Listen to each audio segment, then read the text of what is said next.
Walang mag-aakalang aalis sa Subic at Clark bases ang mga Amerikano, subalit ito ay isang bagay na nagawa ng paghandaan ni nooy Mayor Richard D. Gordon. Inilatag niya ang plano kung paano lalabanan ang pagkawala ng mga benepisyong pang-ekonomiya para sa mga mamamayan na dala ng mga kano. Inilaban ni Dick Gordon ang kanyang panukalang gawing free port gaya ng Hong Kong at Singapore ang Subic sa Kongreso. Ito ay nagdulot ng pagkapukaw ng damdamin ng mga mamamayan sa antas ng volunteerismo. Umabot sa humigit kumulang sa 8,000 mga volunteers ang nagpursiging mabantayan at malinis ng mano-mano ang mga base na naiwan ng mga Amerikano. Ang masusing pagkikipag-ugnayan ni Richard D. Gordon sa World Bank upang mapunduhan ang pagsisimula ng Freeport sa Subic ay naging daan sa pagbangong muli ng kanyang mga mamamayan.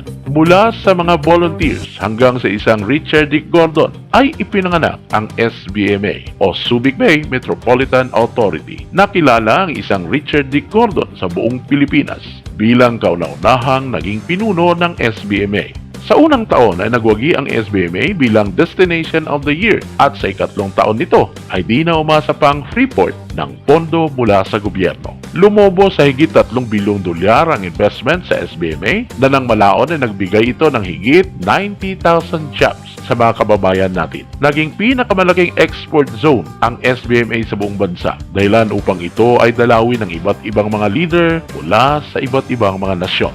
Subalit ang tagumpay na ito ay sinubok ng sobrang pamumulitika sa Pilipinas.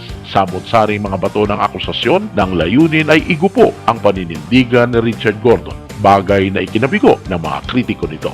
Bumaba man si Richard D. Gordon sa pagiging pinuno ng SBMA ay nanatili namang buo ang kanyang pagkatao at di ito nagdulot ng dahilan upang siya ay sumuko sa paglilingkod sa kanyang mga kababayan.